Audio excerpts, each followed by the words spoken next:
میں نے تمہاری وجہ سے اس نور کو نہیں بنایا بلکہ اس نور کی وجہ سے تمہیں بنایا. ایک صلوات پڑھے محمد. اللہم صلی علی محمد وآل محمد. میں اس نور کی وجہ سے تمہیں بنایا ہوں. اس لیے کہ جناب آدم علیہ السلام پہلے نبی ہیں. وہ نبی ہیں جس نبی کے سلبوں سے ہوتا ہوا پنجتن کا نور آیا. پنجتن میں سوائے جناب سیدہ کے اس کے علاوہ جتنا بھی نور ہے یہ تمام کے تمام نبیوں کے سلبوں سے ہوتا ہوا آیا ہے. آپ دیکھیے جناب آدم علیہ السلام کی سلب پاک تھی, طیب تھی, طاہر تھی. اللہ نے جناب آدم کے سلب میں رکھا تھا نور محمدی کو. اس لیے اللہ نے کہا کہ میں نے تمہیں ان کی وجہ سے بنایا ہے. ان کی وجہ سے جناب آدم علیہ السلام کی تخلیق ہوئی ہے. اس کے بعد اللہ نے سب سے پہلا مقام یہ رکھا تھا جناب آدم علیہ السلام کے لیے کہ جناب آدم سے کہا کہ اے آدم اب تم یہاں سے جنت میں چلے جاؤ, جاؤ جنت میں آرام کرو. جناب آدم علیہ السلام وہاں سے نکلے اور جنت میں آ گئے, آرام کر رہے ہیں. اللہ نے جناب آدم علیہ السلام سے کہا کہ آدم یاد رہے کہ جنت میں ہر طرح کی آرائشیں تمہارے لیے موجود ہوں گی, مگر اس بات کا خیال رکھنا یہ سامنے جو درخت ہے اس کے قریب نہ جانا. یہ تاریخ اسلام کا جملہ ہے. تاریخ کہہ رہی اللہ نے خود جناب آدم علیہ السلام سے کہا کہ ہر کام کرنا, ہر طرح کی نعمتیں آپ کے پاس موجود ہوں گی, مگر اس بات کا خیال رکھنا کہ سامنے جو درخت ہے اس کے قریب نہ جانا. دیکھیے عزیزان محترم, بہت سے لوگ کہتے ہیں کہ پھل کھانے کے لیے منع کیا, گندم کھانے کے لیے منع کیا, مگر عزیزان محترم قرآن ظاہری طور پہ اعلان کر رہا ہے لا تقربا هذه الشجرۃ. قرآن نے کہا, پھل کا نام نہیں لیا ہے, گندم کا نام نہیں لیا ہے, لا تقربا هذه الشجرۃ. اللہ نے کہا قرآن میں موجود ہے کہ اے آدم خبردار تم اس درخت کے قریب نہ جانا. پھل کھانے کے لیے نہیں کہا. قرآن کا دعویٰ سچا ہوتا ہے. جو بھی قرآن کے دعوے پہ افسوس کرے یا لمحے بھر کے لیے سوچے وہ دائرہ اسلام سے خارج ہو جاتا ہے. قرآن کہہ رہا ہے لا تقربا هذه الشجرۃ, خبردار تم اس درخت کے قریب نہ جانا. اب عزیزان محترم دیکھیے جتنا بھی نور تھا اللہ نے پنجتن کے نور کو, پنجتن کے نور میں جناب سیدہ کے علاوہ جتنا بھی نور تھا, یا چاردہ معصومین علیہ السلام کے نور کو دیکھ لیجئے, اس میں جناب سیدہ کے نور کے علاوہ جتنا بھی نور ہے اس نور کو چھوڑ کے ہر نور جناب آدم جیسے نبی کے سلبوں سے ہوتا ہوا سفر کر رہا تھا. جناب آدم علیہ السلام سے جناب شیس علیہ السلام تک آیا, جناب شیس علیہ السلام سے جناب انوش علیہ السلام تک آیا, جناب انوش علیہ السلام سے کینان علیہ السلام تک آیا, کینان علیہ السلام سے مہلین علیہ السلام تک, یعنی تمام کے تمام نبی تک یہ نور سفر کر رہا تھا سوائے نور سیدہ کے. جناب سیدہ کا واحد نور ہے جو کسی نبی کے سلب میں نہیں آیا سوائے آخری. اور اللہ نے کہا کہ آدم تم قریب نہ جانا. دیکھیے عزیزان محترم, ابھی بات آ جائے گی کہ اللہ نے کہا کہ صرف تم مجھ سے مانگو, کسی اور سے نہ مانگو. اللہ نے ایک جملہ کہا کہ میرے اس درخت کے قریب نہ جانا. اب جیسے ہی وہ منظر پیش آیا, کچھ واقعات ہوئے, جنت میں شیطان پہنچا کسی نہ کسی ذریعے سے, مگر عزیزان محترم شیطان کا مقصد ایک تھا کہ کسی بھی طرح میں آدم کو جنت سے نکالوں. جنت سے نکالنے کی بات شیطان کی تھی کہ کسی نہ کسی طرح سے میں شیطان کو جنت سے نکالوں, آدم کو جنت سے نکالوں. اب عزیزان محترم اللہ نے کہا کہ تم اس درخت کے قریب نہ جانا. اب جب درخت کے قریب نہ جانے کی بات آئی تو آخر وجہ کیا تھی, اس درخت میں تھا کیا کہ اللہ نے کہا تھا کہ تم اس درخت کے قریب نہ جانا. درخت میں کوئی ایسی چیز تھی جس کی وجہ سے اللہ نے یہ کہا تھا جناب آدم علیہ السلام سے کہ تم اس درخت کے قریب نہ جانا. کیوں نہ جانا؟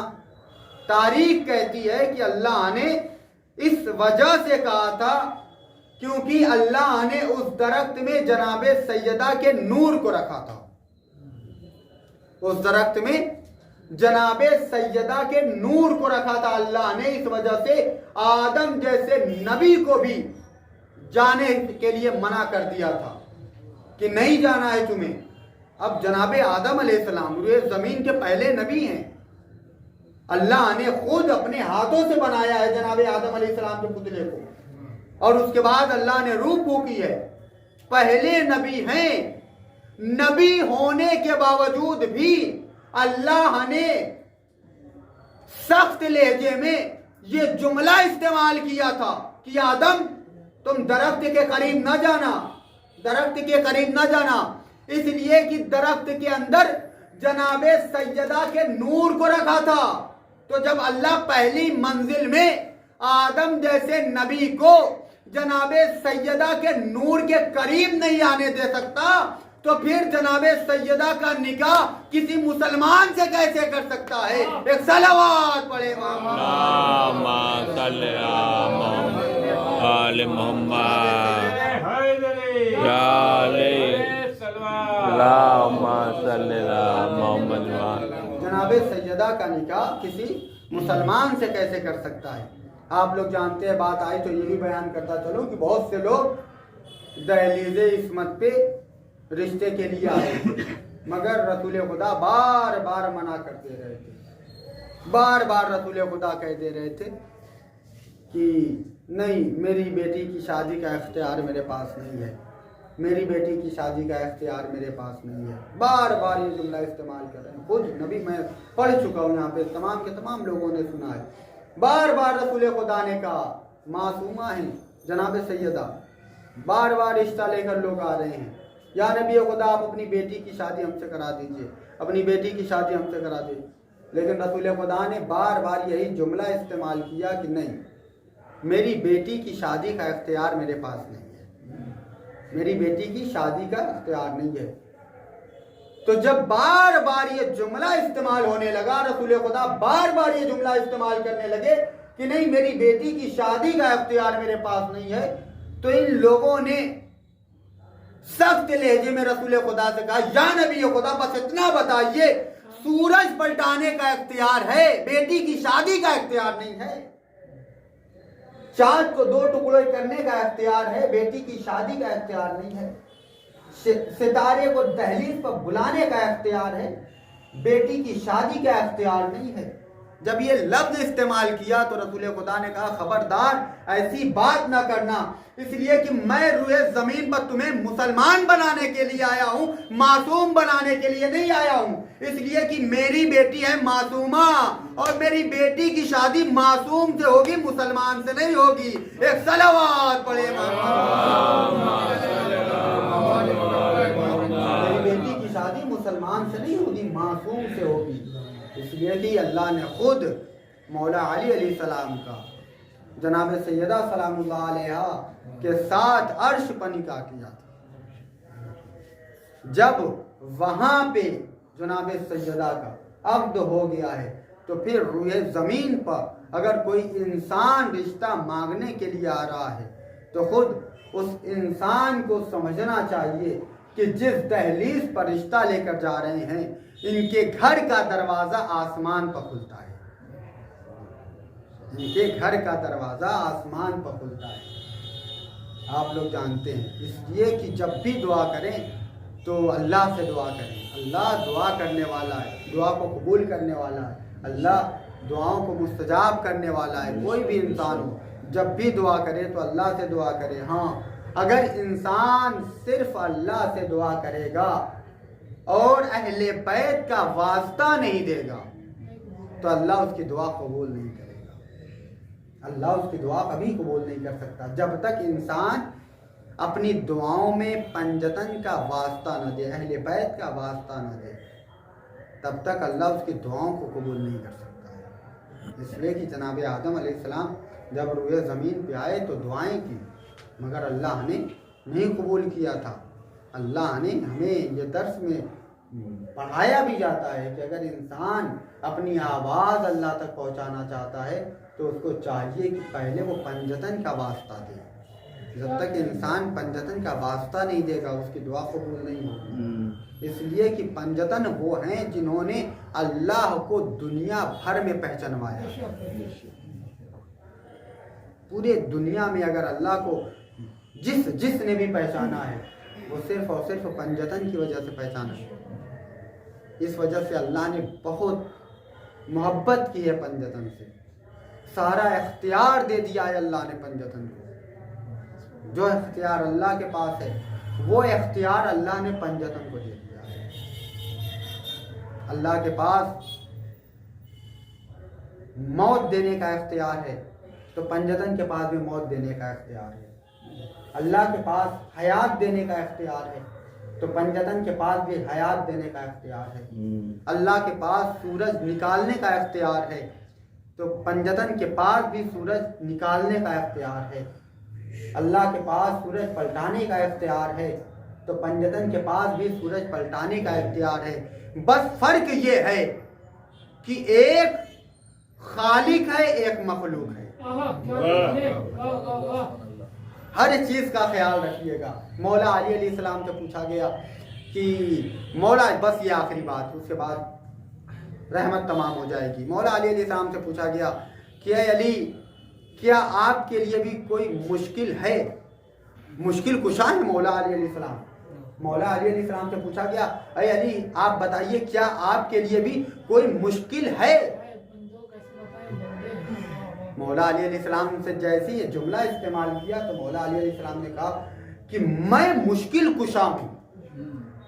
میں دنیا والوں کی مشکلیں آسان کرتا ہوں مگر میرے لیے بھی ایک مشکل ہے.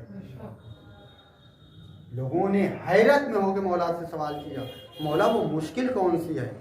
مولا نے کہا کہ میں کیسے بتاؤں بندوں کو کہ میں بندہ ہوں. میں کیسے بتاؤں بندوں کو کہ میں بندہ ہوں. اس لیے کہ خود جس اللہ نے مجھے پیدا کیا ہے لوگ مجھے اس جیسا بنا دیتے ہیں. جس اللہ نے مجھے پیدا کیا ہے لوگ یعنی بندے مجھے اس جیسا بنا دیتے ہیں. یہی مشکل ہے میرے لیے. اس لیے کہ میں بار بار سمجھاتا ہوں مولا علی علیہ السلام کا مقام ہے جب بھی انسان دعا کرے تو اہل بیت کا سہارا لے. اس لیے کہ اہل بیت نے اللہ کو پہچانوایا ہے اپنے گلوں کو کٹا کے. آپ لوگ جانتے ہیں کہ جب دین پر مصیبت آئی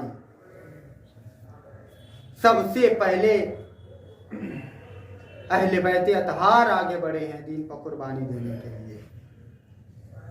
آپ لوگ جانتے ہیں کہ دین کو بچانے کے لیے مولا حسین علیہ السلام نے کربلا کا مارکا بپا کیا. دین کو بچانے کے لیے مولا حسین علیہ السلام نے اکبر جیسا جوان قربان کیا. اللہ اکبر. آزادارو بس تمام ہو گئی مجلس. رونے کے لیے آمادہ ہو جائیے. اس لیے کہ کربلا کوئی عام چیز نہیں ہے. جب بھی انسان کربلا کا نام سنتا ہے تو بے ساختہ اشک سے اشک جاری ہو جاتا ہے. یقین مانیے کہ اگر انسان آپ لوگ کربلا میں ہوتے تو پھر امام حسین علیہ السلام کی مظلومیت کو یاد کرتے کہ کس طرح مولا حسین اپنے 6 مہینے کے بچے کو اپنے ہاتھوں پر لے کر جا رہے ہیں اور فوج یزید سے پانی طلب کر رہے ہیں مگر کوئی بھی فوج یزید کا شخص آگے نہیں بڑھ رہا ہے. کوئی یہ نہیں سوچ رہا ہے کہ 6 مہینے کا بچہ ہے, ماں کا دودھ خشک ہو گیا ہے, لاؤ اس بچے کو پانی پلا دیا جائے. ہاں آزادارو کوئی آگے نہ بڑھا. مولا حسین علیہ السلام نے 6 مہینے کے بچے کو جلتی ہوئی زمین پر لٹا دیے. آزادارو آپ لوگ سنتے رہتے ہیں کہ کربلا کی زمین ایسی تھی کہ اگر ایک دانہ گر جاتا تھا تو بھن جایا کرتا تھا. اللہ اکبر. جلتی ہوئی زمین پر جناب امام حسین علیہ السلام نے جناب علی اصغر کو کیسے لٹایا ہوگا. ہاں آزادارو جب پانی نہ آیا تو مولا حسین علیہ السلام نے علی اصغر کو اپنے ہاتھوں پر اٹھایا. میں کہوں گا مولا صبر ہو صبر، کس طرح سے آپ نے جناب علی اصغر کو اٹھایا ہوگا. ہاں عزادارو، اتنے میں مولا نے ایک جملہ کہا، اے اصغر تم بھی تو حجت خدا ہو، اپنی حجت ان ظالموں پر تمام کر دو. ہاں عزادارو، جیسے جملہ کہنا تھا جناب علی اصغر نے اپنی ننھی سی زبان اپنے ہونٹوں پر گھمانا شروع کیا. ہاں عزادارو، قیامت آ گئی. ارے فوج یزید میں کوہرام مچ گیا اور ملا کا تیر چلا. 3 بار کا تیر تھا، جناب علی اصغر کے گلے پر لگا. جناب علی اصغر اپنے بابا کے ہاتھ پر شہید ہو گئے. مولا حسین نے علی اصغر کے خون کو لیا. ارے چاہا کہ آسمان کی طرف پھینکو، مگر آسمان نے بھی آواز دی، اے حسین اگر اس بچے کا ایک بھی قطرہ خون ہماری طرف آیا تو تا قیامت بارش نہ ہوگی. آزادارو، مولا نے چاہا کہ زمین کی طرف پھینکو، مگر زمین نے بھی آواز دی. اے آزادارو، جیسے جملہ سننا تھا مولا نے خون علی اصغر کو اپنے چہرے پر ملا. ملنے کے بعد ایک جملہ کا انکار آسماں کو ہے، راضی زمین نہیں. اصغر تمہارے خون کا ٹھکانہ کہیں نہیں. اے اصغر، ارے تمہارے خون کو بھی نہ آسمان قبول کر رہا ہے نہ زمین قبول کر رہی ہے. انا للہ و انا الیہ راجعون. رضم بقضائہ. حضرات ہم لوگ 3 مرتبہ سورہ اخلاص کی تلاوت فرما کر مہدی مرزا ابن جعفر مرزا